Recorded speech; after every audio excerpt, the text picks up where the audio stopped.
What's happening, guys? This is Mike at Mike's Total Dragon channel, and I actually ventured out into the Arctic weather. Super cold here in my part of North Carolina, and even though we don't have any ice or snow yet, their temps are really, really cold. But even still, I've ventured out, managed to pick my books up from this week. It's a huge stack, so we'll go ahead and dive right into it. Sitting here at the top, we've got Dan Slott's Superman Unlimited number 9.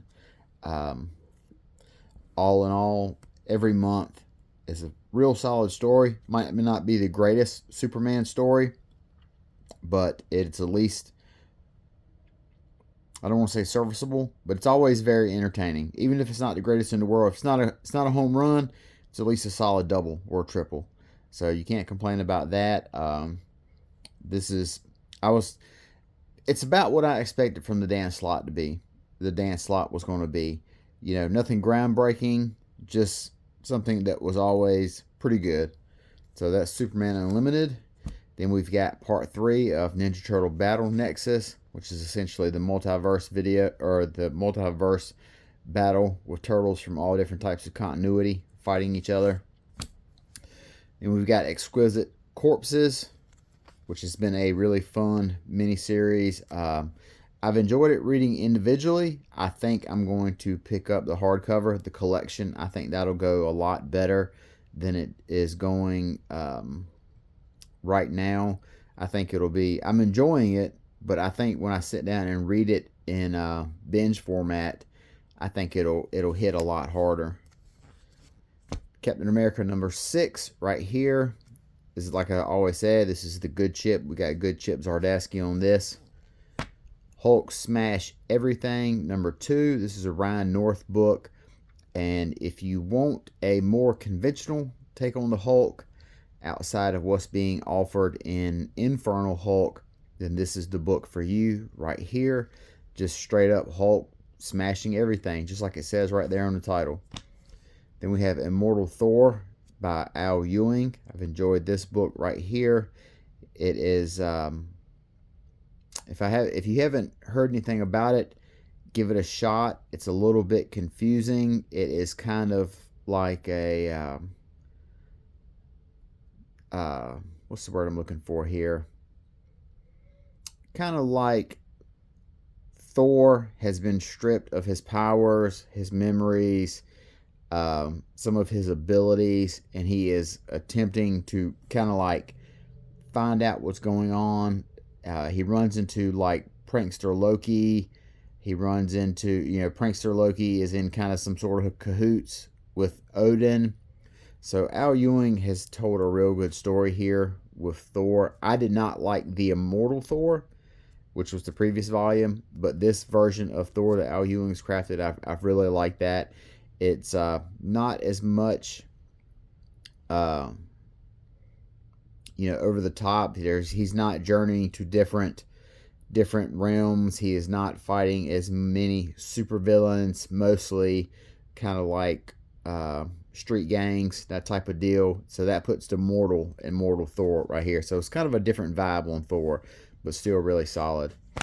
Then we've got Alien vs. Captain America Part 3. Got one more issue of this, and then this wraps up. More Hammer vs. G.I. Joe. Daredevil and Punisher number 3 by Jimmy Palmiotti. Like I said, Palmiotti, someone knows the Punisher and Daredevil intimately, so a very wise choice to be on this miniseries.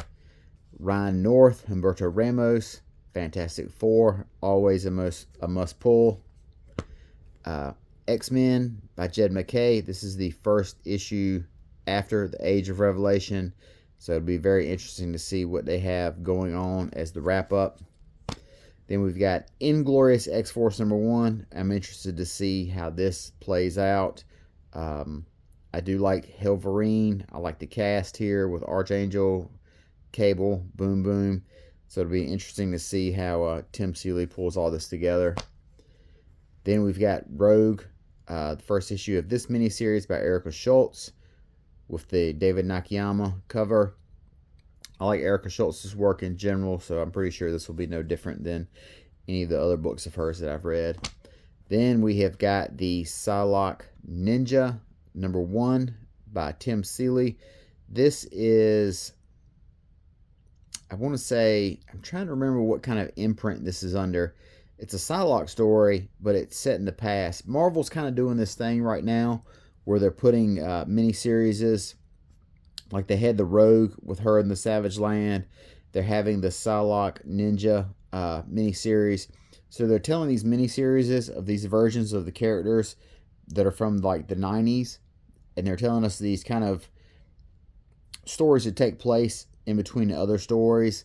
You know, kind of like they're doing, they did that with the Rogue and the Savage Land. They're kind of doing that with the Spider-Man Torn miniseries. So you're getting some flashback miniseries of your characters right here, because this isn't the version that they're at right now in the present continuity. Then we've got Wonder Woman number 29 right here. This is, I believe, Stephanie Williams is chipping in on this one. This is the fill-in issue. I think Tom King's taking a break for an issue or two. Yeah, Stephanie Williams is on this. So while Tom King takes a break, she's filling in for, 2 or 3 issues or how long it is. I'm sure it'll be really good. And then we have the big issue of this week. This is Assorted Crisis Events. Now, I have been on the record as saying I am not a terribly big fan of this book. I have always found it, the first 5 issues I read, I found incredibly depressing. They didn't seem to have any sort of hope or optimism to them. But I had to pick this one up, and the hook for this issue is it is printed on newsprint, the old school paper, from all your old school comics that they don't have anymore. So that is really the hook for this issue right here. It is kind of a little bit of, also you can kind of draw in it on your own. They have a couple pages here. Dennis Camp has a couple pages where you, as a reader, you can contribute and draw scenes and panels or however you wanted to fill it in. So I thought it was a really unique gimmick, hook, or whatever you want to call it. So it definitely got me to pick it up. Plus one of the things he said is, now that he did tease something today in his Twitter, in a tweet, that he had a secret coming out about the possible reprints of this issue, because initially he had said that this book was not going to be reprinted in newsprint, or if it was in trade paperback, it was not going to be reprinted in newsprint. But the way he was kind of tweeting kind of cryptically today makes me think that maybe they're going to walk that back or something like that. But in any case, that was my reasoning behind picking up this newest issue of Assorted Crisis Events. A lot of people really, as I've said before, I kind of think I'm the only person on this planet who doesn't really dig Dennis Camp that much. But he has a following now. He really has his group of followers, and they are head over heels for everything that he does, whether it be Assorted Crisis Events, Ultimates, which is my favorite of his books, or Absolute Manhunter. He is definitely one of the hot writers out there right now, and I'm glad that he's got the following that he has, and that he's able to pull readers in the way that he is. That's good for the comic book industry as a whole. But all in all, a pretty decent week. I've got 1, 2, 3, 4, 5, 6, 7, 8, 9, 10, 11, 12, 13, 14, 15, 16 books here. So quite a bit of reading I won't do today.